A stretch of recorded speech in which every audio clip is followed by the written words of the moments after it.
শ্রীল ঠাকুর মহাশয়ের প্রেম ভক্তি চন্দ্রিকার এই গুরু বন্দনা বা গুরু প্রণাম মন্ত্র আমরা উচ্চারণ করে থাকি। এই শ্লোকের অর্থ কি বলছেন? অজ্ঞান তিমিরান্ধ্রস্য জ্ঞানঞ্জন শলাকয়া, অর্থাৎ যিনি আমার অজ্ঞানরূপ অন্ধকারকে বিনাশ করি দিব্য জ্ঞান অর্থাৎ কৃষ্ণ স্মৃতি জ্ঞান প্রদান করলেন, সেই পরম দয়াল শ্রী গুরুদেবকে আমি প্রণাম করি বা বন্দনা করি।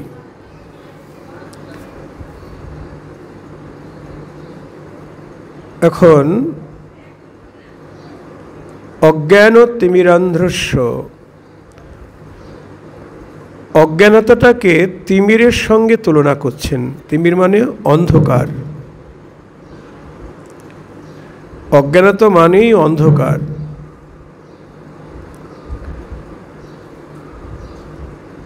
অজ্ঞানতাটা কি? এই জড়জগতের বুদ্ধিজীবীরা তারা বলছেন যাদের লেখাপড়া জানা নাই, যারা লেখাপড়া জানে না তারা অজ্ঞান, তারা মূর্খ। কিন্তু আমাদের গৌড়ীয় বৈষ্ণব সম্প্রদায়ের আচার্যগণ বলছেন লেখাপড়া জানলেও সে অন্ধ যদি তার কৃষ্ণ স্মৃতি জ্ঞান না থাকে। নিতাই গৌর হরি বল। লেখাপড়া জানলেও সে অন্ধ। আমাদের বৈষ্ণব কবি নয়নানন্দ ঠাকুর বলছেন চারি বেদ সরদর্শন পড়িয়াও যে জন, সে যদি গৌরাঙ্গ নাহি ভজে বৃথা তার অধ্যয়ন, লোচন বিহীন জন দর্পণে কিবা তার কাজে। ঠাকুর নয়নানন্দ বলছেন চারি বেদ সরদর্শন, সমস্ত শাস্ত্রবিদ্যায় পারদর্শী হয়েও যদি গৌর চরণে ভক্তি না থাকে, তার অধ্যয়ন বিদ্যা বুদ্ধি সব বৃথা। কেমন বৃথা? অন্ধের কাছে দর্পণে কিবা কাজ। অন্ধের কাছে যেমন আয়নার কোনো মূল্য নাই, তেমনি গৌর চরণে বিমুখ যে ব্যক্তি, যার গৌর গোবিন্দ চরণে ভক্তি নাই, তার বিদ্যাবুদ্ধি অন্ধের কাছে আয়না তুল্য মূল্যহীন। নিতাই গৌর হরি বল। জয় জয় শ্রীকৃষ্ণ।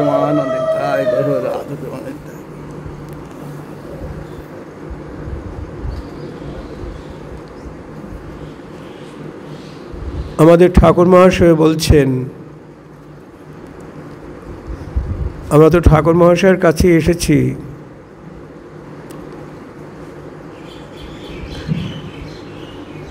তিনি বলছেন গৌরাঙ্গেরও দুটি পদ, যার ধন সম্পদ, সে জানে ভকতি রস সার গো, সে জানে ভকতি রস সার। সেজন ভক্তি রসের সার জেনেছেন, যে জন গৌর চরণ সার করেছে, সেজন ভক্তি রসের সার জেনেছেন। যে জন গৌর চরণ সার করেছেন, সর্বসিদ্ধি তার করতলিং। যে জন গৌর চরণ সার করেছেন, সেজন ভক্তি রসের সার জেনেছেন। গৌরাঙ্গের দুটি পদ, যার ধন সম্পদ, সে জানে ভক্তি রস সার। জগতে অনেক রকম ভক্তি আমরা দেখতে পাই। কতজনা কত দেবতার মন্দিরে ছুটছেন, বিভিন্ন জায়গায় ভক্তি করছেন, প্রণাম করছেন, কিন্তু ঠাকুর মহাশয় বলছেন রাধা কৃষ্ণে নাহি রতি, অন্য দেবে বলে পতি, প্রেম ভক্তি রীতি নাহি জানে। খুব দুঃখে পড়ে বলছেন তিনি, রাধা কৃষ্ণে নাহি রতি, অন্য দেবে বলে পতি, প্রেম ভক্তি রীতি নাহি জানি, নাহিক ভক্তির সন্ধান, ভরমে করয়ে ধ্যান, বৃথা তার অশেষ ভাবনে। নিতাই গৌর হরি বল। তার মানে যারা রাধা কৃষ্ণকে বাদ দিয়ে, নিতাই গৌরকে বাদ দিয়ে অন্যান্য দেবতার আরাধনা করছেন বা তাদেরকেই ইষ্টদেব বলে মনে করছেন, অনেকে আছে এক এক দেবতাকেই তাদের ইষ্টদেব বলে মনে করছেন, কিন্তু তারা তো ইষ্টদেব নন, তারা আমাদের আরাধ্য নন। আরাধ্য রাধা কৃষ্ণ, আরাধ্য আমাদের নিতাই গৌর।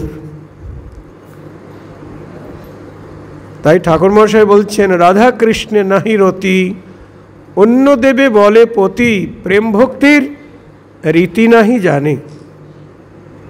তারা প্রেম ভক্তির রীতিনীতি জানে না, তাই ভুল করে তারা ধ্যান করছেন, ভুল করে পূজা করছেন।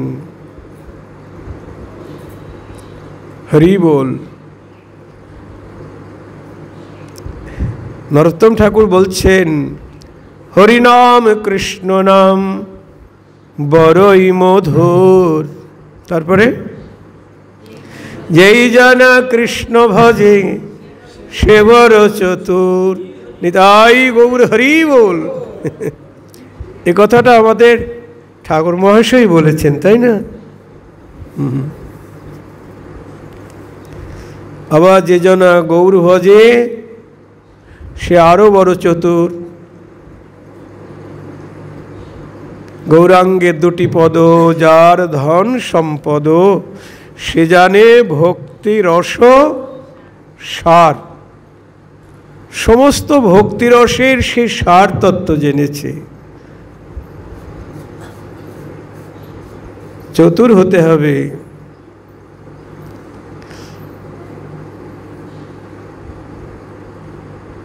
ভজন করতে গেলে অনুরাগ চাই, অনুরাগ ছাড়া ভজন হবে না। আর একটু আগেই আলোচনা হচ্ছিল সাধু সঙ্গ, সঠিক সাধু সঙ্গ চাই। আমরা প্রথমে যেটা নিয়ে প্রসঙ্গ নিয়ে আরম্ভ করেছি, যে অজ্ঞানতাকেই অন্ধকার বলা হচ্ছে। অজ্ঞান তিমিরান্ধ্রস্য। অজ্ঞানতাটা কি? যারা লেখাপড়া জানে না তারা অজ্ঞান না, যাদের কৃষ্ণ স্মৃতি জ্ঞান নাই তারাই অজ্ঞান। আর অজ্ঞানতা সম্বন্ধে চৈতন্য চরিতামৃতেও বলা আছে, অজ্ঞান তমের নাম কহিয়ে কৈতব, ধর্ম অর্থ কাম মোক্ষ বাঞ্ছায়াদি সব। নিতাই গৌর হরি বল। অজ্ঞান তমের নাম কহিয়ে কৈতব। কৈতব মানে হেতু, অন্তরায়। কি অজ্ঞানতা? ধর্ম অর্থ কাম মোক্ষ বাঞ্ছাদি সব। অর্থাৎ যতক্ষণ পর্যন্ত এই চতুর্বর্গ ফল কামনা আছে অন্তরে, ধর্ম চাই, অর্থ চাই, অন্যান্য কামনা পূর্ণ হওয়া চাই, এবং মোক্ষ মানে মুক্তি চাই। এই কামনা বাসনা যতক্ষণ অন্তরে আছে ততক্ষণ জানতে হবে জীব অজ্ঞান। জয় রাধে।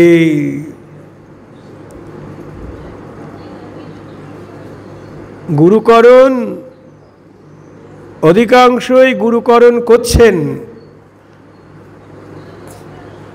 কিন্তু গুরুকরণ কেন করতে হবে তাদের অনুভূতিটা নাই। ওই দীক্ষা না নিলে হাতের জল শুদ্ধ হবে না, বা গুরু দীক্ষা নিতে হয়, কুলগুরু পরম্পরায় দীক্ষা প্রচলিত হয়ে আসছে, নিতে হয়, তাই দীক্ষা নিতে হবে। কিন্তু কেন নিতে হবে, দীক্ষা গ্রহণের উদ্দেশ্যটা কি, এটাই জানা নেই। তাই তথাকথিত বুদ্ধিজীবীরা তারা বিভিন্ন মার্গে ছোটাছুটি করছে। সবচাইতে সহজ ভজন পথ কোনখানে? গুরুকরণ এমন গুরুদেব করতে হবে যেখানে কোনো বিধি নিয়মের অপেক্ষা নাই। তিলকমালা পড়তে হবে না, তারপরে নিরামিষ খাওয়ার কোনো প্রয়োজন নাই, যা খুশি তাই খাও, এরকম গুরুদেব কোথায় পাওয়া যাবে? জয় রাধে। ওখানেই তো মানুষ ছোটাছুটি করছেন। বেশিরভাগ বুদ্ধিজীবীরা, তথাকথিত বুদ্ধিজীবী বলেছি আমি, প্রকৃত বুদ্ধিজীবী নয়। আসো আমাদের দলে, মহাপ্রভু অত বড় নাম দিয়েছে, 16 নাম 32 অক্ষর সব করতে হবে না, 2 অক্ষর নাম করলে হয়ে যাবে। তিলকমালা করতে হবে না, যা খুশি তাই খাও, ব্যাস। কোনো বিধিনিষেধ নাই। কোন দল ভারী হবে? ওই দলই তো ভারী হবে নাকি? কিন্তু পরিণাম যে কি হবে এ অনুভব শক্তি নাই। এখানে বলা হলো, যিনি আমার অজ্ঞানরূপ অন্ধকার বিনাশ করে কৃষ্ণ দিব্য জ্ঞান বা কৃষ্ণ স্মৃতিজ্ঞান প্রদান করলেন, সেই গুরুদেবের চরণে আমি প্রণাম করি। তো যতক্ষণ পর্যন্ত ধর্ম অর্থ কাম মোক্ষ বাসনা অন্তরে আছে, ততক্ষণ জানতে হবে আমি অজ্ঞান। ধর্ম কামনাও অজ্ঞানতা, ধর্মও চাওয়া যাবে না। ধর্ম চাওয়া যাবে না, না। ওই যে বললেন ধর্ম অর্থ কাম মোক্ষ বাঞ্ছা আদি সব, ধর্ম কামনা, অর্থ কামনা, মুক্তি কামনা সবই অজ্ঞানতা। এখন প্রশ্ন হলো, ধর্ম কামনা আবার ভজনের পথে অন্তরায় হয় কি করে? ধর্মকর্ম করার জন্যই তো আমরা এখানে এসেছি নাকি? এখানে কেন এসেছি? ধর্ম কথা শুনবো, তাই তো? কিন্তু এখানে বলছেন ধর্ম কামনা থাকলে ভজন হবে না। আমার কথা আপনারা শুনবেন কেন? কৃষ্ণ নিজে বলেছেন ধর্ম ত্যাগ করো, বলেছেন না গীতায়? সর্বধর্মান পরিত্যাজ্যম, কৃষ্ণ বলছেন তো। তারপর কি বললেন? মামেকং শরণং ব্রজ অহং ত্বং সর্বপাপেভ্যো মোক্ষয়িষ্যামি মা শুচো। হে অর্জুন, তুমি সকল ধর্ম পরিত্যাগ করে আমার শরণ নাও, আমি তোমাকে সকল পাপ হইতে রক্ষা করিব। তাহলে কৃষ্ণ নিজে বলছেন সব ধর্ম ত্যাগ করে আমার শরণ নাও। আমি বলছি না, কৃষ্ণ বলছেন ধর্ম ত্যাগ করতে হবে। এখন এই যে সব ধর্ম ত্যাগ করে আমার শরণ নাও, এই সব ধর্ম বলতে কোন ধর্ম ত্যাগ করতে বলছেন? বলছেন বর্ণাশ্রম ধর্ম ত্যাগ করতে হবে। বর্ণ এবং আশ্রম ধর্ম ত্যাগ করতে হবে। আমাদের শাস্ত্রে আছে, চৈতন্য চরিতামৃতেই বলা আছে, চারি বর্ণাশ্রমী যদি কৃষ্ণ নাহি ভজে, স্বধর্ম করিয়াও রৌরবে পরিমজে। চারটে বর্ণ, ব্রাহ্মণ, বৈশ্য, ক্ষত্রিয়, শূদ্র, চারটি বর্ণে চারটি ধর্ম আছে। ব্রাহ্মণের ধর্ম পূজা অর্চনা, বৈশ্যের ধর্ম ব্যবসা, ক্ষত্রিয়ের ধর্ম যুদ্ধ করা, আর শূদ্রের ধর্ম তিন বর্ণের সেবা করা। এই হলো বর্ণ ধর্ম। আর আশ্রম ধর্ম কি? ব্রহ্মচর্য, গার্হস্থ্য, বানপ্রস্থ, সন্ন্যাস। এই বর্ণ এবং আশ্রম ধর্ম যদি কেউ ঠিক ঠিক পালন করতে পারে, সে কোথায় যাবে? কৃষ্ণের কাছে? না। রামানন্দ রায়কে মহাপ্রভু জিজ্ঞাসা করেছেন চৈতন্য চরিতামৃতের মধ্যলীলায় ৮ম পরিচ্ছেদে, পরশ্লোক সাধ্যের নির্ণয়, জীবের সাধ্যবস্তু কি বলো? রামানন্দ প্রথমেই বলেছেন, রায় কহে স্বধর্ম আচরণে বিষ্ণু ভক্তি হয়। তিনি বললেন স্বধর্ম আচরণ করলে বিষ্ণু চরণে ভক্তি হয়। স্বধর্ম আচরণ মানে এই বর্ণাশ্রম ধর্ম আচরণ করলে বিষ্ণু চরণে ভক্তি হয়। মহাপ্রভু বললেন এহ বাহ্য। জয় রাধে। মানে স্বধর্ম আচরণে যে বিষ্ণু ভক্তি হয়, ওই বিষ্ণু ভক্তিতে কৃষ্ণ পাদপদ্ম লাভ হবে না। এই জন্য মহাপ্রভু এটাকে বাহ্য করে দিলেন। কৃষ্ণ নিজেই বললেন সর্বধর্মান পরিত্যাজ্যম। সব ধর্ম পরিত্যাগ করে আমার শরণ নাও। জয় রাধে।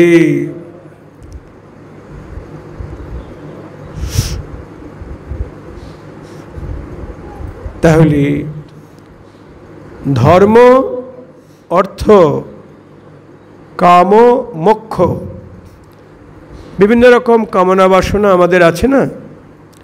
অর্থ কামনা তো আছে, এছাড়া অষ্টসিদ্ধি, স্বর্গ কামনা, মুক্তি কামনা, এসব কামনা মানেই হল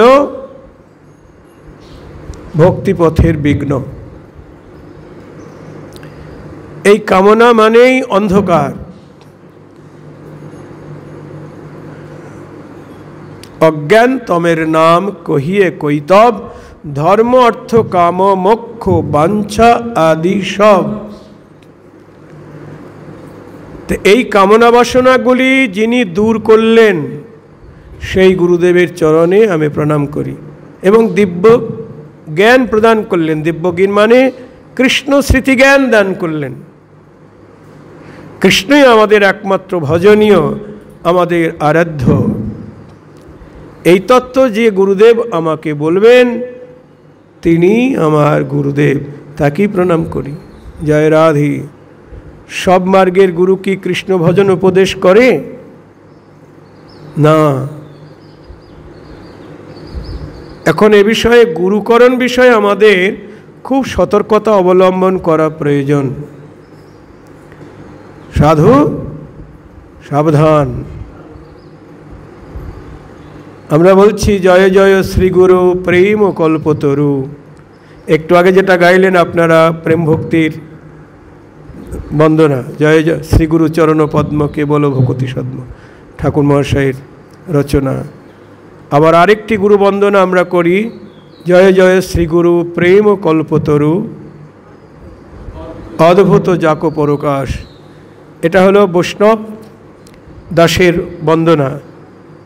ইনিও আমাদের নরোত্তম ঠাকুর মহাশয়ের পরিবারেরই, ইনিও নরোত্তম ঠাকুরের পরিবারের বৈষ্ণব দাস। তখন কি বলছেন? জয় জয় শ্রীগুরু প্রেম কল্পতরু। শ্রী গুরুদেবকে বলছেন প্রেম কল্পতরু, প্রেম কল্পবৃক্ষ। অর্থাৎ বৈষ্ণব গুরু হলেন প্রেম কল্পবৃক্ষ।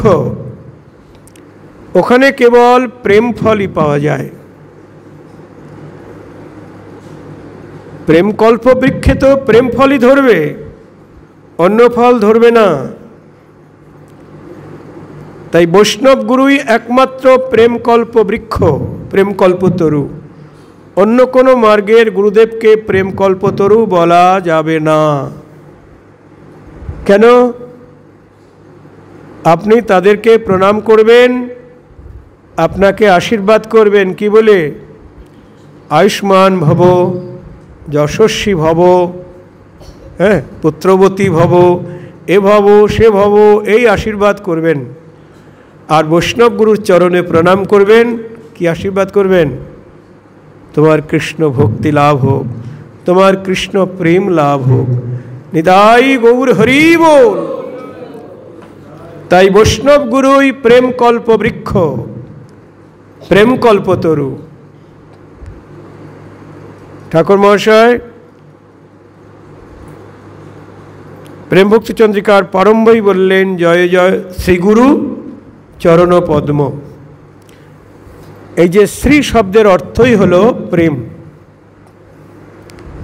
শ্রী শব্দের অনেক অর্থ আছে। শ্রী মানে সৌন্দর্য, শ্রী মানে ঐশ্বর্য, অনেক অর্থ হয়। আবার এখানে প্রেমের আগে যে গুরু শব্দের আগে যে শ্রী যুক্ত হয়েছে, এই শ্রীর অর্থ হলো প্রেম। শ্রীগুরু, জয় জয় শ্রীগুরু প্রেম কল্পতরু। ওই দেখলুন বলে দিচ্ছেন, শ্রীগুরু মানে প্রেম কল্প বৃক্ষ, অর্থাৎ যিনি প্রেমের মূরতি, প্রেম কল্পবৃক্ষ, যেখানে কেবল প্রেম ফলই পাওয়া যায়। বৈষ্ণব গুরু কখনো আপনাকে অন্য আশীর্বাদ করবে না। আপনি যদি বৈষ্ণব গুরুর চরণে প্রণাম করেন বা চার কাছে বলেন, গুরুদেব আশীর্বাদ করুন, আমার ছেলে চাকরি যেন হয়ে যায়, মেয়ের যেন বিয়েটা হয়ে যায়, গুরুদেব বলবেন না ওইসব আশীর্বাদ করবেন না। গুরুদেব কি আশীর্বাদ করবেন? মঙ্গল হোক। মানে কৃষ্ণ চরণে ভক্তি মঙ্গল, কৃষ্ণের প্রতি প্রেম লাভ হলেই মঙ্গল। আলাদা করে আর অন্য কোনো মঙ্গল চাইতে হয় না। এ জগতের মানুষেরা অধিকাংশই মঙ্গলচণ্ডীর মায়ের মন্দিরে গিয়ে মঙ্গল কামনা করে, তাই না? কত বড় লম্বা লাইন। ও তো দেহের মঙ্গল, সংসারের মঙ্গল, ব্যবসার মঙ্গল, কিন্তু প্রকৃত মঙ্গল কৃষ্ণচরণে প্রেম ভক্তি লাভ। নিতাই গৌর হরি বল। ঠাকুর মশাই প্রেম ভক্তি চন্দ্রিকায় বলছেন, প্রেম ভক্তি হয় যদি তবে হয় মনশুদ্ধি, তবে যায় হৃদয়ের ব্যথা। প্রেম ভক্তি না হলে মনই শুদ্ধ হবে না। নিতাই গৌর হরি বল। এই জন্যে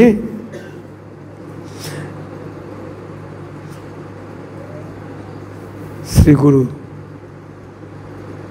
অজ্ঞান তিমিরান্ধ্রস্য জ্ঞানঞ্জন শলাকয়া চক্ষুরুন্মিলিতং যেন তস্মৈ শ্রী গুরবে নমঃ। যিনি আমার অজ্ঞানরূপ অন্ধকার নাশ করি দিব্য জ্ঞান বা কৃষ্ণ স্মৃতি জ্ঞান প্রদান করলেন, সেই গুরুদেবকে আমি প্রণাম করি। জয় শ্রী রাধে। অজ্ঞানতা বলতে ধর্মার্থ কাম মোক্ষ বাঞ্ছা পর্যন্ত অন্তর থেকে বিদূরিত করতে হবে। জয় রাধে। ঠাকুরমশায়ের এই যে প্রেম ভক্তি চন্দ্রিকা, এটা সম্পূর্ণ রাগানুগা মার্গের কথা।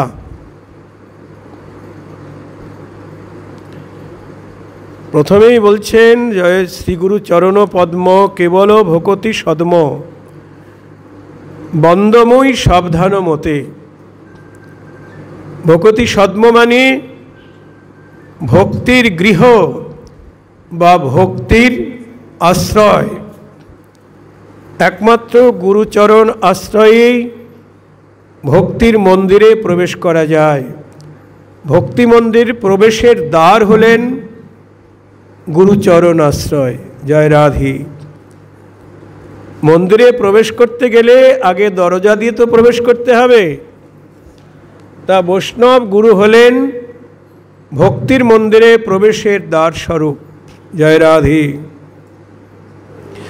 শ্রীগুরু চরণ পদ্ম কেবল ভকতি সদ্ম বন্দময়ী সাবধান মতে। এবং ঠাকুরমশাই বলছেন সেই গুরুচরণ আমি সাবধানে বন্দনা করি। মই মানে আমি। কেন সাবধানে বন্দনা করতে হবে?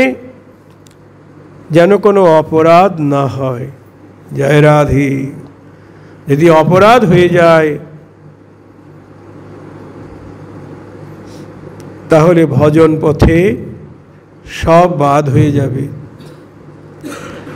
বন্দময়ী সাবধান মতে যাহার প্রসাদে ভাই এভব তরিয়া যায় কৃষ্ণ প্রাপ্তি হয় যাহা হতে। যাহার কৃপা হলে এই সংসার সমুদ্র থেকে উত্তীর্ণ হওয়া যায়। যাহার প্রসাদে ভাই এভব তরিয়া যায় কৃষ্ণ প্রাপ্তি হয় যাহা হতে। এই দেখুন, এই যে গুরু চরণ আশ্রয় করব কেন? সংসার সাগর থেকে উত্তীর্ণ হয়ে কৃষ্ণ চরণ প্রাপ্ত হব, তাই তো? মানে দুঃখ নিবৃত্তি, ভগবত প্রাপ্তি। এর জন্যেই দীক্ষা গ্রহণ। সনাতন শিক্ষায় মহাপ্রভু বললেন, সনাতন যখন জিজ্ঞেস করলেন কে আমি, কেন আমায় যারে তাপত্রয়, মহাপ্রভু উত্তরে বললেন জীব নিত্য কৃষ্ণ দাস তাহা ভুলি গেল তে কারণে মায়া পিশাচি গলেতে বান্ধিল। জীবের প্রকৃত স্বরূপ হলো কৃষ্ণ চরণের দাস। অনাদিকাল থেকেই আমরা কৃষ্ণ চরণের দাস। আর এটা ভুলে যাবার কারণেই আমরা তিতাব জ্বালা ভোগ করছি। মায়া পিশাচি আমাদের গলে আষ্টে পৃষ্ঠে জড়িয়ে ধরেছে। এখন উপায় মহাপ্রভু বলে দিলেন, তাতে কৃষ্ণ ভজে করে গুরুর সেবন মায়াজাল ছুটে পায় কৃষ্ণেরও চরণ। নিতাই গৌর হরি বল।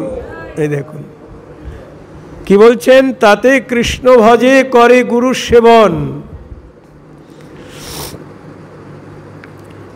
এবার এই সংসার মায়ার জাল থেকে উদ্ধার পেয়ে আমরা নিজের স্বরূপকে জাগ্রত করে গোবিন্দ ভজন যদি করতে পারি তাহলেই জীবন সার্থক হবে। তাতে কৃষ্ণ ভজে করে গুরুর সেবন। মানে কৃষ্ণ দাস আমি, দাস যদি প্রভুর সেবা না করে তাহলে ছাঁটাই হয়ে যায়, চাকরি থেকে বরখাস্ত হয়ে যায়। তা আমরা কৃষ্ণ দাসত্ব করি না বলে গোবিন্দর সেবার থেকে বঞ্চিত হয়ে গেছি, তার চরণ থেকে ছাঁটাই হয়ে অনেক দূরে সরে গেছি। কৃষ্ণ ভুলি জীব অনাদি বহির্মুখ, অনন্ত জন্ম কৃষ্ণ পাদ পদ্ম বিমুখ হয়ে আছি। বিমুখ মানে কি? এটা সম্মুখ। আর যদি আপনাদের দিকে আমি পিছন ফিরে বসি তাহলে বিমুখ। এখন সম্মুখ, পিছন ফিরে বসলেই বিমুখ। তা জীব অনাদিকাল থেকে কৃষ্ণ দিক থেকে মুখ ফিরিয়ে আছেন,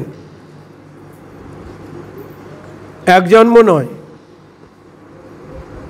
কৃষ্ণ ভুলি জীব অনাদি বহির্মুখ।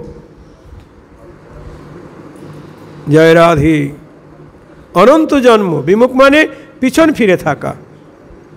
তে কারণে মায়া তারে দেয় সংসার দুঃখ। একই ঘরে বাস করছি, এই হৃদয় মন্দিরে আমি আছি আর কৃষ্ণ আছে এখানে। কৃষ্ণ আমার দিকে তাকিয়ে আছেন, কিন্তু আমি তার দিক থেকে মুখটা ফিরিয়ে আছি। এই আমি, এই কৃষ্ণ। কৃষ্ণ আমার দিকে তাকিয়ে আছেন, আমি তার দিক থেকে মুখ ফিরে পিছন ফিরে বসে আছি, জয় রাধে। তা পিছন ফিরে থাকলে দেখা হবে কি করে? এক জন্ম নয়, অনন্ত জন্ম তার দিক থেকে মুখ ফিরিয়ে আছি। নিতাই গৌর হরি বল। একই ঘরে অনন্তকাল বসে আছি, তার সঙ্গে দেখা নাই, জয় রাধে। তাকিয়ে আছি মায়ার দিকে, কৃষ্ণের দিকে ফিরতে পারছি না, মায়া আমাকে ফিরতে দিচ্ছে না, জয় রাধে। তাহলে মহাপ্রভু বললেন এবার উপায় বলি শোনো। সনাতন বললেন জীব নিত্য কৃষ্ণদাস, তাহা ভুলি গেল। প্রথমই প্রশ্ন ছিল কে আমি, কেন আমায় যারে তাপত্রয়, ইহা না জানিলে জীবের কইছে হিত হয়। আমি কে যতক্ষণ এটা জানতে না পাচ্ছি, হ্যাঁ, কেন আমায় যারে তাপত্রয়, কেন আমাকে ত্রিতাপ জ্বালা দিচ্ছে, ইহা না জানলে জীবের কেমন করে হিত হবে, মঙ্গল হবে। তখনই মহাপ্রভু বললেন জীব নিত্য কৃষ্ণদাস, এটাই তার প্রকৃত পরিচয়, আইডেন্টি কার্ড। এটাই আমাদের প্রকৃত পরিচয়পত্র। আমি কৃষ্ণের চরণের দাস, কৃষ্ণ আমার প্রভু। আর সরকার বা কমিশন আমাদের যে আইডেন্টি কার্ড দিয়েছেন, পরিচয়পত্র, ওটা নিয়ে তো গোবিন্দের কাছে যাওয়া যাবে না। বৈষ্ণব গুরুর কৃপা নিয়ে আমাদের আসল পরিচয়পত্র নিতে হবে, আমি কৃষ্ণদাস। তাই তাতে কৃষ্ণ ভজে করে গুরুর সেবন। তত্ত্ববস্তু কৃষ্ণের ভজন করতে হবে আর গুরুদেবের সেবা করতে হবে। তাহলে কি হবে? তাতে কৃষ্ণ ভজে করে গুরুর সেবন, মায়াজাল ছুটে পায় কৃষ্ণের চরণ। নিতাই গৌর হরি বল। গুরু সেবা করতে হবে, যার যতটুকু সাধ্য। আমরা সংসারে থাকবো বটে, কিন্তু গুরু সেবা করতে হবে। রূপগোস্বামীপাদ তিনি উত্তম ভক্তি প্রসঙ্গে বলছেন, অন্নাভিলাষিতা শূন্যাং জ্ঞানকর্মাদ্যনাবৃতম আনুকূল্যেন কৃষ্ণানুশীলন ভক্তির উত্তমা। অর্থাৎ অন্য সকল কামনা বাসনা পরিত্যাগ করে, জ্ঞানকাণ্ড কর্মকাণ্ড সব পরিত্যাগ করে, সমস্ত দেহ মন প্রাণ দিয়ে কৃষ্ণ সেবা অনুশীলন করাই হলো উত্তম ভক্তির লক্ষণ। নিতাই গৌর হরি বল।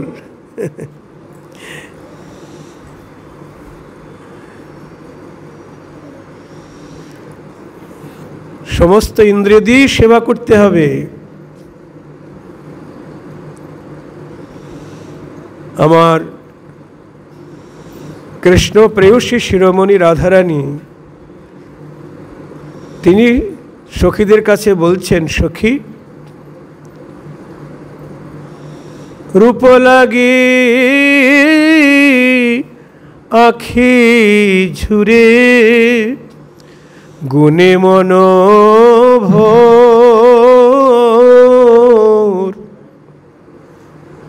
প্রতি অঙ্গ লাগি কাঁদে প্রতি অঙ্গ মোর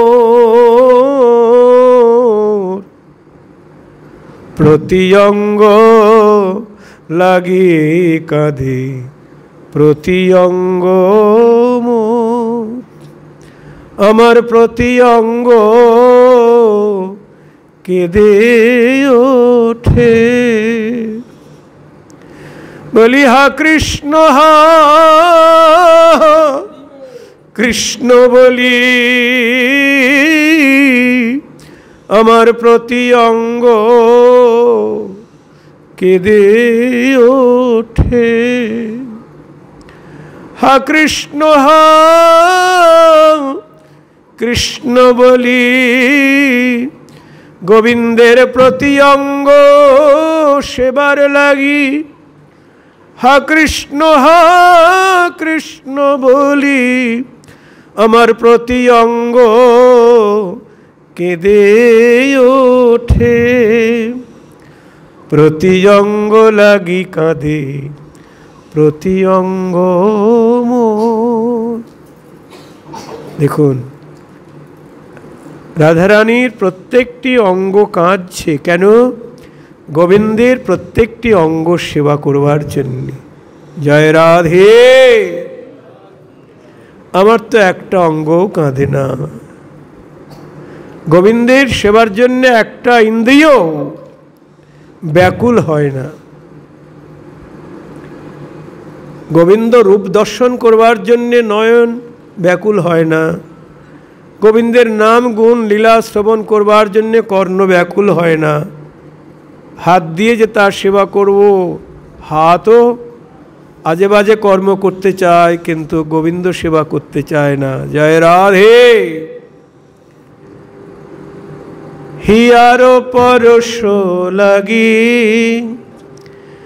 হিয়া মোর কাঁদে,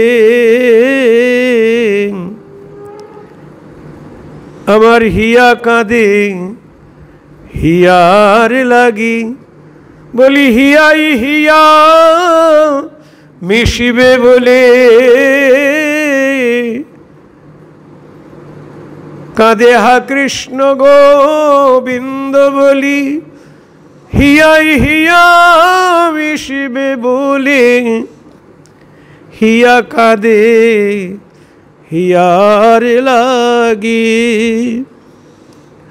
পরাণ প্রীতি লাগি স্থির নাহি বাঁধে,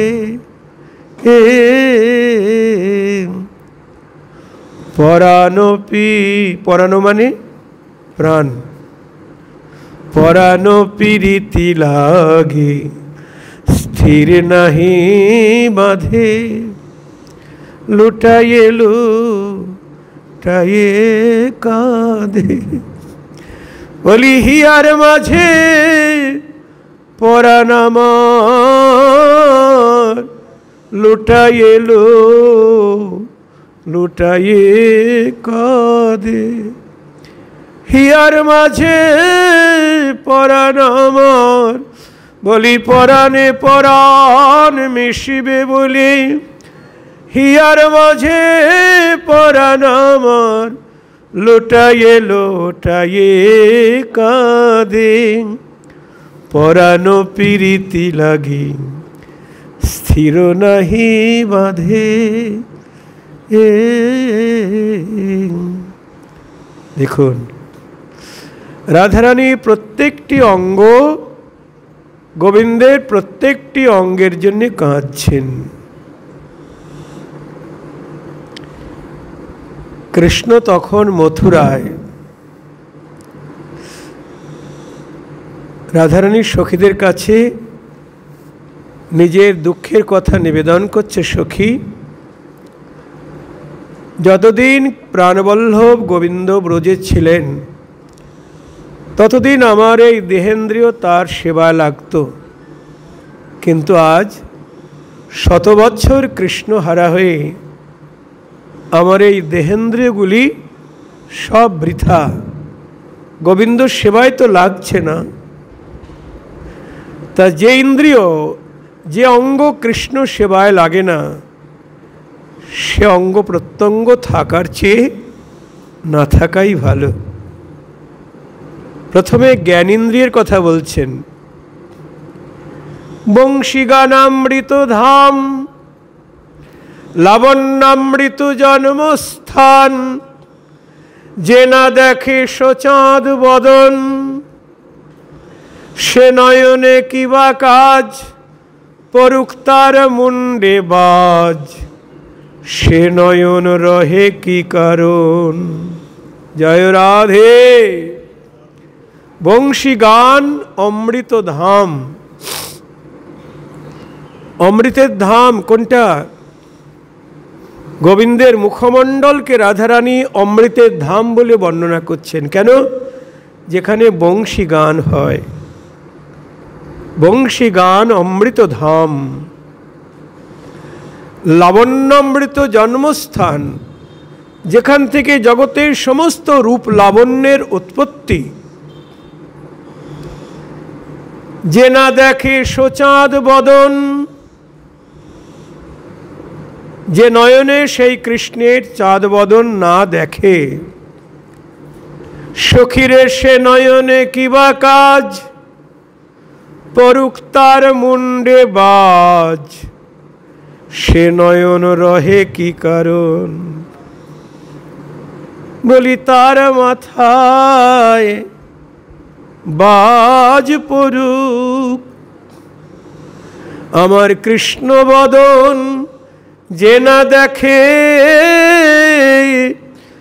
বলি তার মাথায় বাজ পড়ুক।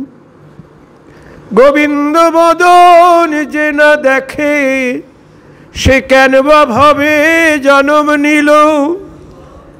গোবিন্দ বদন যে না দেখে, তার মাথায় বাজ পড়ুক, মানে তার মাথায় বজ্রাঘাত হোক, যে নয়নে কৃষ্ণরূপ দেখে না। জয় রাধে।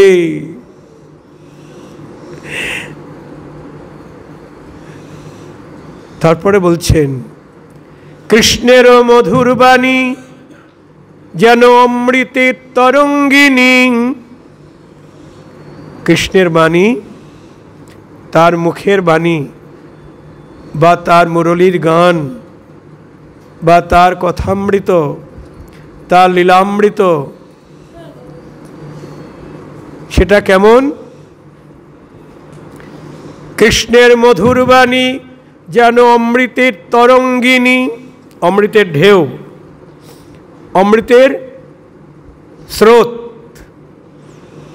তার প্রবেশ নাহি যে শ্রবণে, কানা করি ছিদ্র সম, জানিও তার শ্রবণ, তার জন্ম হইল অকারণে। নিতাই গৌর হরি বল। রাধারানী বলছেন, যে কর্ণে ছিদ্রপথে কৃষ্ণের নাম গুণ লীলা প্রবেশ করে না, সে কর্ণে ছিদ্র কানাকড়ি ছিদ্র তুল্য। কানাকড়ি মানে অচল পয়সা। আগেকার দিনে কড়ি দিয়ে কেনা বেচা হতো। তার ছিদ্র কড়ি যেমন মূল্যহীন বলে কেউ তাকে আদর করে না, তেমনি যে কর্ণের ছিদ্র পথে কৃষ্ণের নামগুণ লীলা প্রবেশ করে না, সে কর্ণের ছিদ্র কানাকড়ি ছিদ্র সম। নিতাই গৌর হরি বল। নবদ্বীপে আমাদের মন্দিরে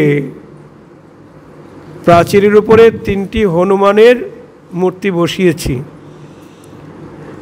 একজনার কান বন্ধ, একজনার চোখ বন্ধ, আর একজনার মুখ বন্ধ। রাস্তা দিয়ে সবাই যায় আর বলে, কু শুনিব না, কু বলিব না, কু দেখিব না, বাচ্চারা বলে। কিন্তু আমি নিচে লিখে দিয়েছি ঠাকুর মহাশয়ের ওই প্রেম ভক্তি চন্দ্রিকার কথাটা, আন কথা না শুনিব, আন কথা না বলিব, তারপরে কি, সকলই কহিব পরমার্থ। দেখেছেন,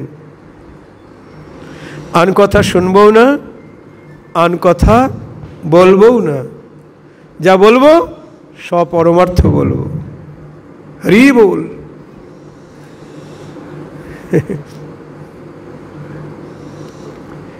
ওই জন্যে তার প্রতীক স্বরূপ 3টা হনুমানের মূর্তি বসানো হয়েছে, জগৎকে শিক্ষাদানের জন্যে। এখানে রাধারানী বলছেন, যে কর্ণ কুহরে কৃষ্ণের নামগুণ লীলা প্রবেশ করে না, সে কর্ণের ছিদ্র কানাকড়ি ছিদ্র তুল্য মূল্যহীন। তারপরে বলছেন, কৃষ্ণেরও অধরামৃত, কৃষ্ণগুণ সুচরিত, সুধাসার সাদ বিনিন্দন। কৃষ্ণের যে অধরামৃত কি, কৃষ্ণের প্রসাদামৃত জয় রাধে। আপনারা সবসময় তো কৃষ্ণের প্রসাদ খান, কৃষ্ণকে নিবেদন করে সেই প্রসাদ, তাই না? ওটাও কৃষ্ণের অধরামৃত। আবার কৃষ্ণের মুরলীর গান, ওটাও কৃষ্ণের অধরামৃত। জয় রাধে। ওটাও অধরামৃত, মুরলী গানটাও অধরামৃত। কৃষ্ণের অধরামৃত সেটা কেমন? সুধাসার স্বাদ বিনিন্দন। যে সুধা খেয়ে দেবতারা অমর হয়েছে, সে স্বাদও নিন্দিত, পরাজিত কৃষ্ণের অধরামৃতের কাছে। তার স্বাদ যে না জানে, জন্মিয়া না মইল ক্যানি, সে রসনা ভেক জিহ্বা সম। সেই কৃষ্ণের অধরামৃত যে আস্বাদন না পায়, যে জিহ্বায় কৃষ্ণের নাম গুণ লীলা গান না গায়, কেবল আন কথা বলে, সে জিহ্বা ভেক ও জিহ্বা সম। ভেক মানে ব্যাং, ব্যাঙের জিহ্বা তুল্য মূল্যহীন। জয় রাধে। জগতে এত প্রাণী থাকতে ব্যাঙের জিহ্বার সঙ্গে তুলনা করলেন কেন? কারণ ব্যাঙ কি করে? যখন বর্ষা নামে, খাল বিলে জল জমে, তখন ব্যাঙের খুব আনন্দ হয়। ব্যাঙ বা ভ্যাঁ ভু করে ডাকে, আর ওই ডাক শুনে কে আসে? সর্প। সর্প এসে ব্যাঙকে গ্রাস করে। তা ব্যাঙ যেমন নিজের মৃত্যুকে নিজে কাছে ডেকে নেয়, তেমনি এই জিহ্বায় কৃষ্ণের নাম গুণ লীলা কীর্তন না করে, এই জিহ্বায় যারা আন কথা উচ্চারণ করে, এই জিহ্বায় প্রসাদ চরণামৃত না খেয়ে যারা অভক্ষ ভক্ষণ করে, তারা কাল সমনকে ডেকে আনে। বলি আন কথা বলে বলে মধুর কৃষ্ণ কথা পরিত্যাগ করি, আন কথা বলি বলি কাল সমনকে ডেকে আনে। রাধারানীর কথা। তাহলে নয়ন সার্থক কিসে? গোবিন্দ রূপ দর্শনে। কর্ণ সার্থক কিসে? আমার গৌর গোবিন্দের নাম গুণ লীলা কীর্তন শ্রবণে। আর জিহ্বা গৌর গোবিন্দের প্রসাদ চরণামৃত আস্বাদনে বা তার নামগুণ লীলা কীর্তনে। পঞ্চ জ্ঞানেন্দ্রিয়ের মধ্যে তিনটি জ্ঞানেন্দ্রিয়ের কথা বলা হলো। রাধারানী আরেকটি জ্ঞানেন্দ্রিয়ের কথা বলছেন, কি? নাসিকা। মৃগমদ নীলোৎপল মিলনে যে পরিমল, যে হরে তার গর্ভমান। কৃষ্ণের অঙ্গগন্ধ কেমন সেটাই রাধারানী বলছেন। মৃগমদ অর্থাৎ হরিণের নাভি কস্তুরী, সবচাইতে সুগন্ধযুক্ত। সেই হরিণের নাভি কস্তুরীর গন্ধের সঙ্গে মিলনে যে পরিমল, কি মিলন? না, নীলপদ্মের গন্ধ। মৃগমদ নীলোৎপল মিলনে যে পরিমল, হরিণের নাভি কস্তুরী গন্ধের সঙ্গে নীলপদ্মের গন্ধ একত্রিত করলে যে সুগন্ধ হয়, সে সুগন্ধ পরাজিত কৃষ্ণ অঙ্গগন্ধের কাছে। নিতাই গৌর হরি বল। সখী, হেন কৃষ্ণ অঙ্গগন্ধ, যার নাসিকায় নাই সম্বন্ধ, সে নাসিকা ভস্ত্রারও সমান। নিতাই গৌর হরি বল। বলছেন সে নাসিকা ভস্ত্রার সমান। ভস্ত্রা কাকে বলে? কর্মকারের দোকানে থাকে, ওই যে চামড়া দিয়ে তৈরি, একবার হাওয়া ঢোকে আবার বেরোয়। আমরা বলি হাপড় নাকি? একবার হাওয়া ঢোকে আবার বেরোয়, তেমনি যে নাসিকার শ্বাস প্রশ্বাসে কৃষ্ণ অঙ্গগন্ধ নেয় না, কেবল আজে বাজে গন্ধ নেয়, সে নাসিকা ভস্ত্রার সমান। কর্মকারের ভস্ত্রার সঙ্গে তুলনা করেছেন। আচ্ছা, সবার নাসিকায় কি সুগন্ধ ভালো লাগে? না। যারা মাতাল মদ খায় তারা ওটা তো দুর্গন্ধ, কিন্তু ওটাকেই তারা সুগন্ধ বলে মনে করে। এরকম অনেকেই দুর্গন্ধকে সুগন্ধ বলে গ্রহণ করছে, পচা জিনিসগুলি এনে এনে খাচ্ছে। হ্যাঁ, কুকুর বিড়ালের মতো তারা ওগুলি খাচ্ছে, ওটাকেই সুখাদ্য বলে মনে করছে, কিন্তু আসলে তো ওগুলি সুখাদ্য নয়, অভক্ষ ভক্ষণ করছে। সুখাদ্য হলো গোবিন্দের প্রসাদ চরণামৃত। জয় রাধে। তা গন্ধের সম্বন্ধে বলছি যে কৃষ্ণ অঙ্গগন্ধের সঙ্গে জগতে কোনো সুগন্ধের তুলনা হবে না। সবচাইতে সুগন্ধযুক্ত হরিণের নাভি কস্তুরী, সেটাও পরাজিত। রাধারানী বলছেন, হেন কৃষ্ণ অঙ্গগন্ধ যার নাসিকায় নাই সম্বন্ধ, সে নাসিকা ভস্ত্রারও সমান। আর কৃষ্ণ করতল কৃষ্ণ পদতল, কোটি চন্দ্র হইতেও সুশীতল। একটা চন্দ্র নয়, কোটি চন্দ্র হইতেও সুশীতল কৃষ্ণ করতল এবং পদতল। সে পরশ নাই যার, তার স্পর্শ যেন স্পর্শমণি। সে পরশ নাই যার, সে যাওক ছাড়ে খার, তার দেহ লোহ সমগণি। নিতাই গৌর হরি বল। সেই কৃষ্ণের করপদতলে স্পর্শ যে অঙ্গ পায় না, সে অঙ্গ ছাড়ে খারে থাক, তার দেহ ছাড়ে খারে যাক, তার দেহ লোহ সমগণি। রাধারানী বলছে, সখী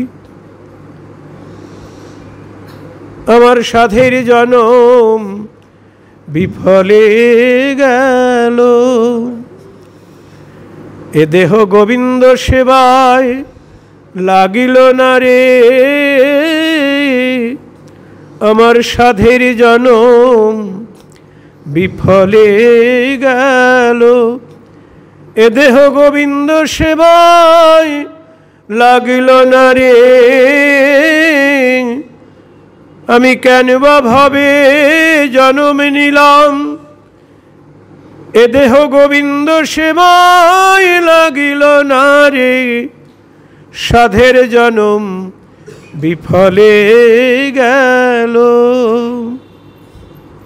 দেখুন, রাধারানী যদি এই কথা বলেন, তাহলে আমাদের কি করা দরকার? তাই সর্বেন্দ্রিয় আনুকূল্যেন কৃষ্ণানুশীলন। নরোত্তম ঠাকুর তার প্রেম ভক্তিকা চন্দ্রিকাতেও তাই বলছেন, অন্য অভিলাষ ছাড়ি জ্ঞান কর্ম পরিহরি, কায় মনে করিব ভজন, কায় মনে করিব ভজন। জয় রাধে। একটা ইন্দ্রিয় দিলে হবে না, নরতনু, তারপর কি ভজনের মূল। এই মানব দেহটা ভজনের মূল। প্রত্যেকটি অঙ্গ দিয়ে গোবিন্দের প্রত্যেকটি অঙ্গের সেবা করতে হবে। সর্বেন্দ্রিয় আনুকূল্যেন কৃষ্ণানুশীলন। ঠাকুরমশাই বলছেন, অন্য অভিলাষ ছাড়ি, অন্য সমস্ত অভিলাষ মানে সমস্ত কামনা পরিত্যাগ করি, জ্ঞান কর্ম পরিহরি, কর্মকাণ্ড জ্ঞানকাণ্ড পরিহরি, জ্ঞানকাণ্ড কর্মকাণ্ড। তারপর কি বলছেন? কি বলছেন? সকলই বিষের ভাণ্ড, অমৃত বলিয়া যে বা খায়, নানাজনই ভ্রমণ করে, কদর্য ভক্ষণ করে, তার জন্মই অধঃপাতে যায়। নিতাই গৌর হরি বল। যারা কর্মকাণ্ড জ্ঞানকাণ্ডকে অমৃত বলে খাচ্ছে, তারা বিষের ভাণ্ড নিয়ে আছে।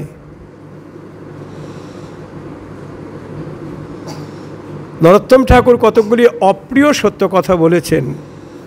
অনেকে হয়তো কথাগুলি শুনে, যারা ওইসব কাণ্ডের নিয়ে আছেন, কর্মকাণ্ড জ্ঞানকাণ্ড নিয়ে যারা আছেন, ঠাকুরমশাইয়ের এই কথাগুলি শুনলে তো তারা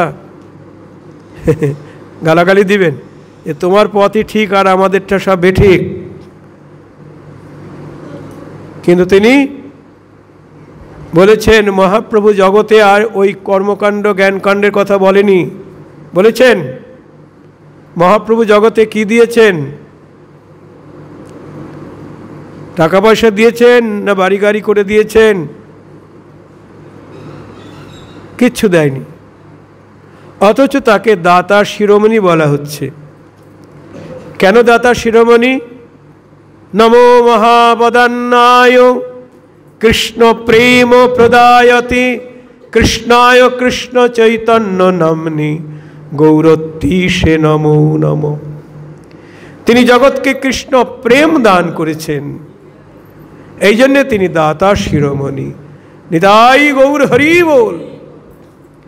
তিনি দাতা শিরোমণি। নরোত্তম ঠাকুর কি দান করেছেন জগতে? তিনি তো রাজার ছেলে, রাজার চেয়ে অনেক ধন সম্পদ ছিল, ওইসব লোককে দান করেছেন না। প্রেমের মূর্তি নরোত্তম ঠাকুর, তিনি জগৎকে তিনিও প্রেম দান করেছেন। তার পার্ষদগণ সবাই প্রেম দান করেছেন। অর্থাৎ সবচাইতে বড় দান হল কৃষ্ণ প্রেম দান।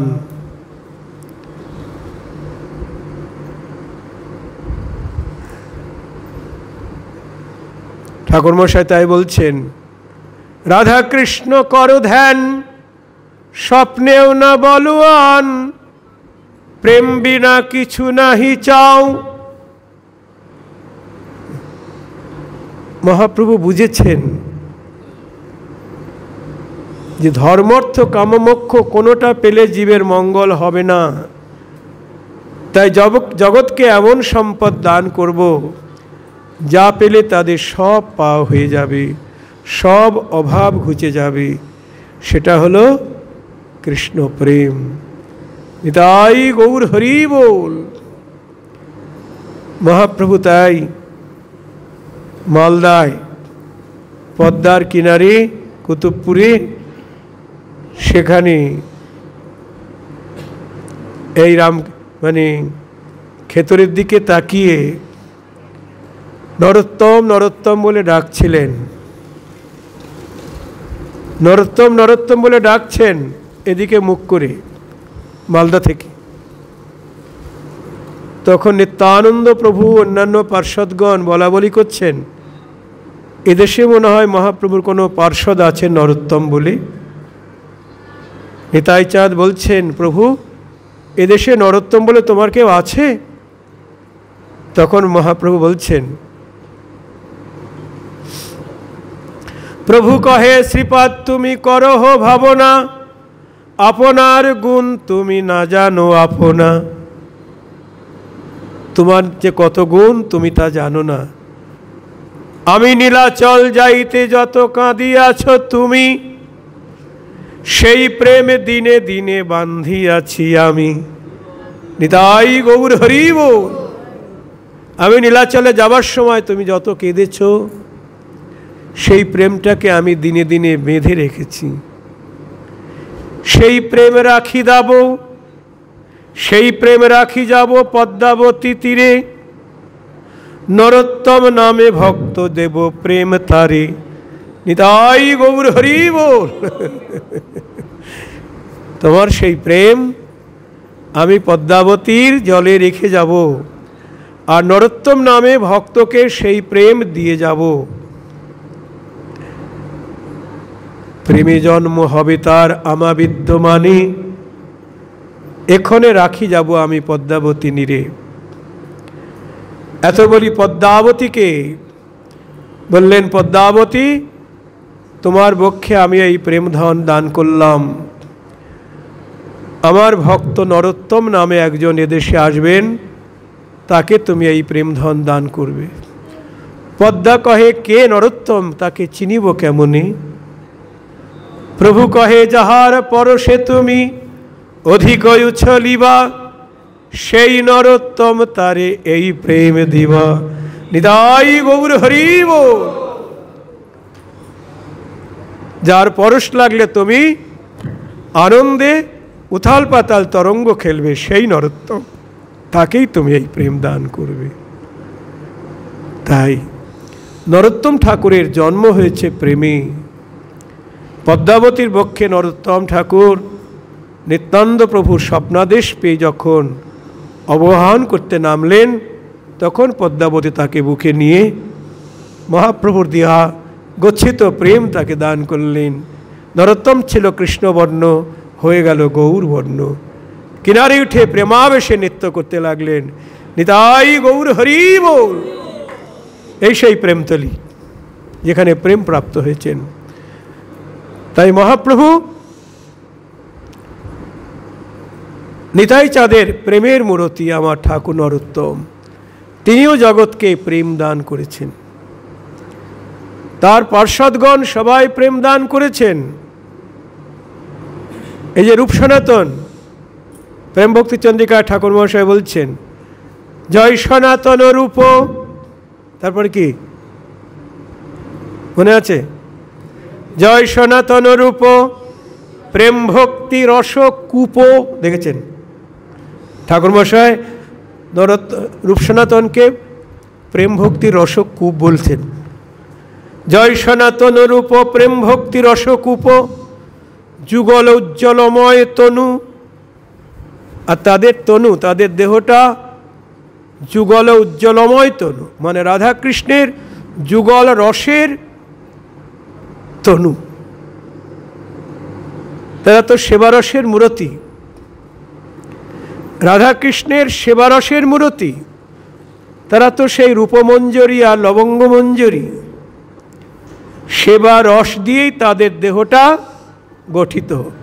এই জন্যে বলছেন যুগল উজ্জ্বলময় তনু, যাহার প্রসাদে লোক পাশরিল সর্বশোক, প্রকটল কল্পতরু জনু। তারা যেন কল্পতরু রূপে প্রকাশ হলেন। রূপ সনাতন কল্পতরু রূপে প্রকাশ হলেন। তারপর কি বলছেন? প্রেম ভক্তি রীতি যত নিজ গ্রন্থে শুবে কত। আহা, লিখিয়াছেন দুই মহাশয়, যাহার শ্রবণ হতে পরানন্দ হয় চিতে, যুগল মধুর রসাশ্রয়। নিতাই গৌর হরি বল। প্রেম ভক্তির যত রীতিনীতি রূপ সনাতন তাদের গ্রন্থাবলিতে লিপিবদ্ধ করেছেন। ভক্তিরস সমৃত সিন্ধু, উজ্জ্বল নীলমণি গ্রন্থ, স্তবাবলী, কত শত গ্রন্থ তারা লিখেছেন। সব প্রেম ভক্তি দিয়ে পরিপূর্ণ। প্রেম ভক্তি মানে বৃন্দাবনের রাধাকৃষ্ণের প্রেম ভক্তির কথা লিখেছেন। নিজ গ্রন্থে শুভে কত লিখিয়াছেন দুই মহাশয়, যাহার শ্রবণ হতে পরানন্দ হয় চিতে, যুগল মধুর রসাশ্রয়। এই দেখুন রাধাকৃষ্ণের যুগল মধুর রসাশ্রয়।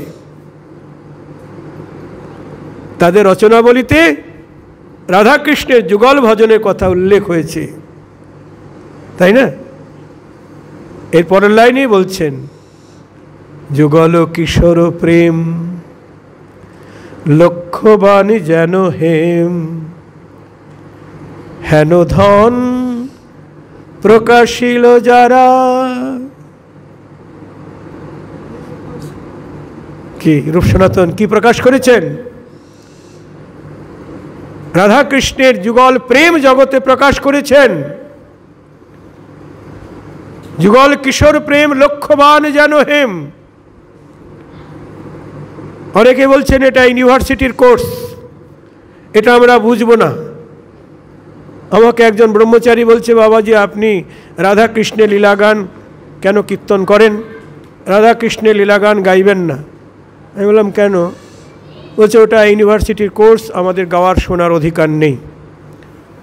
ও, আমি বললাম আপনাদের মন্দিরে রাধাকৃষ্ণ আছে? বললেন হ্যাঁ আছে। আপনি সেবা করেন রাধাকৃষ্ণের? বলছে করি। কোন অধিকারে করেন? রাধাকৃষ্ণের লীলাগান গাওয়ার শোনার অধিকার নেই, আর রাধাকৃষ্ণের যুগলের সেবা করেন? কোন অধিকারে করেন? বলছে কেন, রাধাকৃষ্ণ ভগবান, আমি তার দাস, এই অভিমান নিয়ে করি। আমি বললাম না, রাধাকৃষ্ণ ভগবান, আমি তার দাস, এই অভিমান নিয়ে রাধাকৃষ্ণের ভজন হয় না।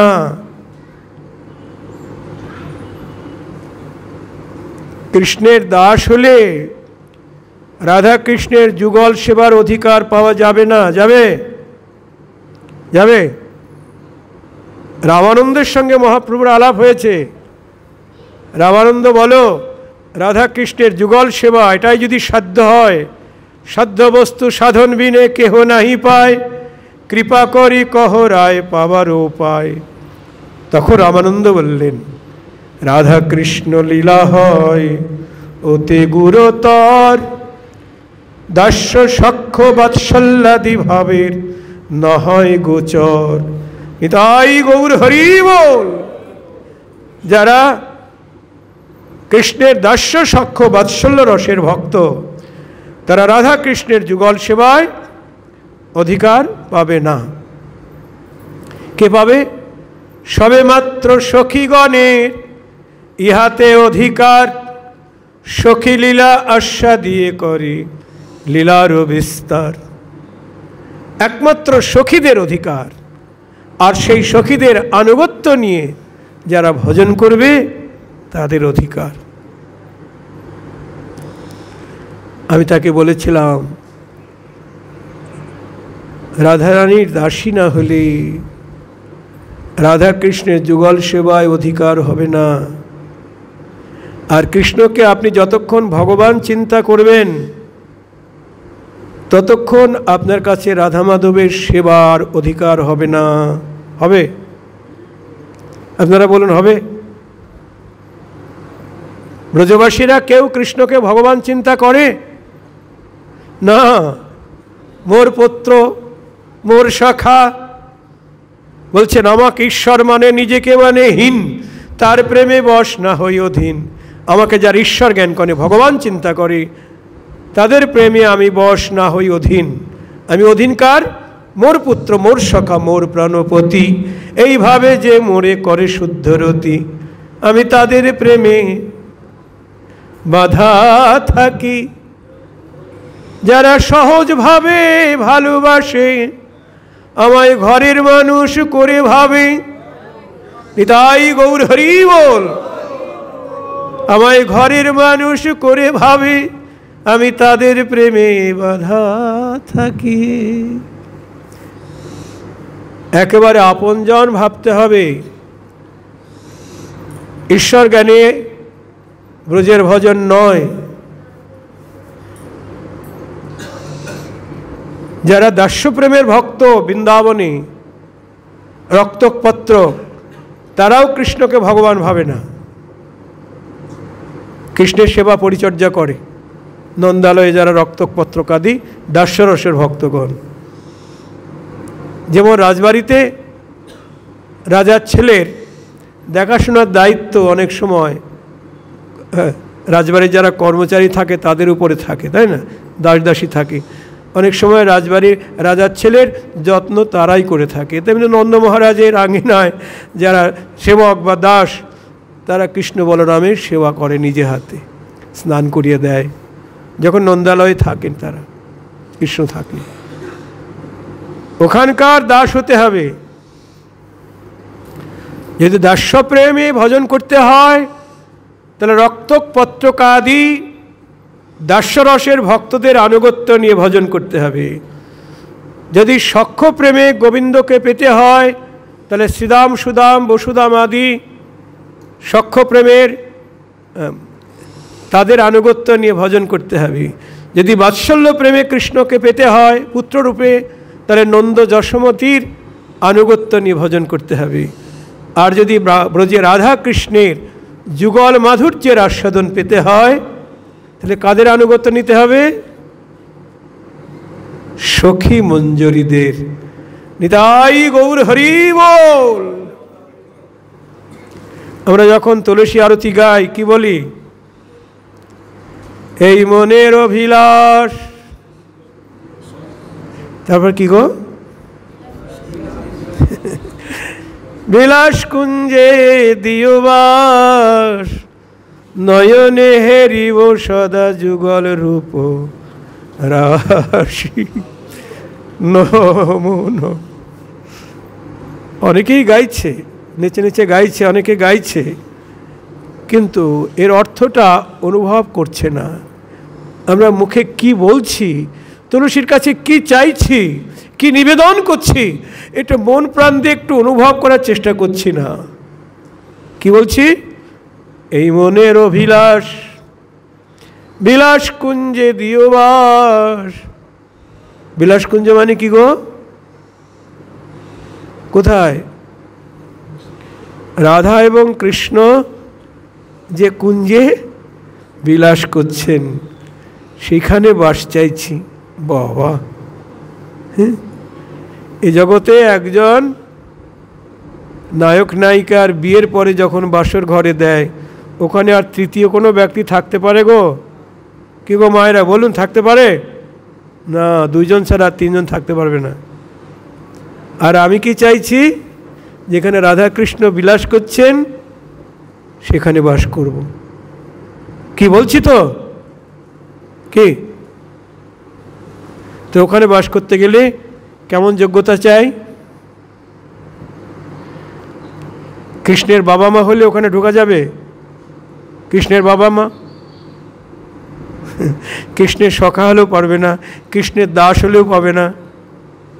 একমাত্র সখীগণের, সবেমাত্র সখীগণেরই হাতে অধিকার। তাও সখীরাও আবার ভিতরে ঢোকে না, ওরা বাইরে থেকে দর্শন করে। ভিতরে ঢোকে কারা? দাসী, রাধা চরণের দাসী। ওই যে পরের লাইনে বলা হচ্ছে,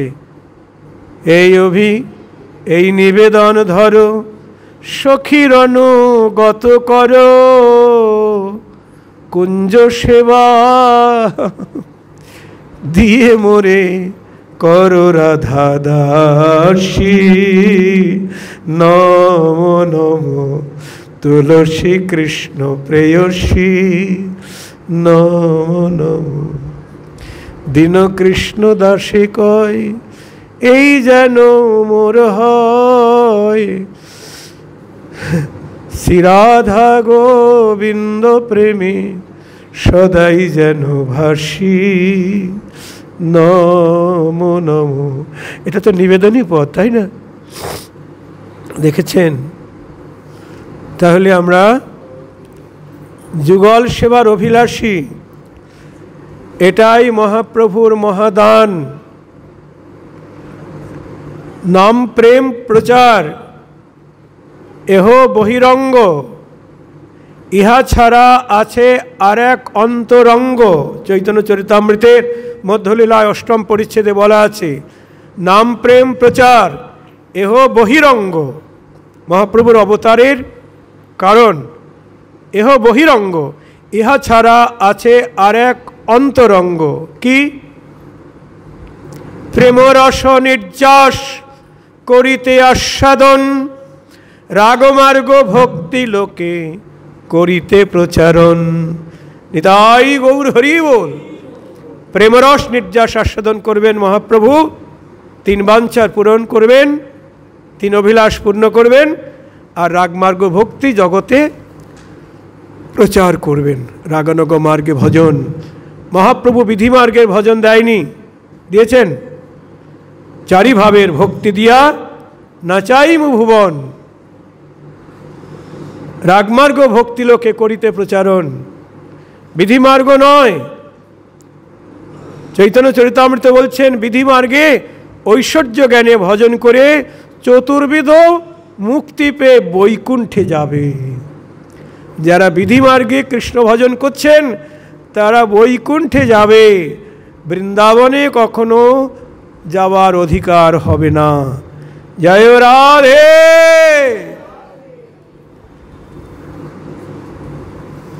তাই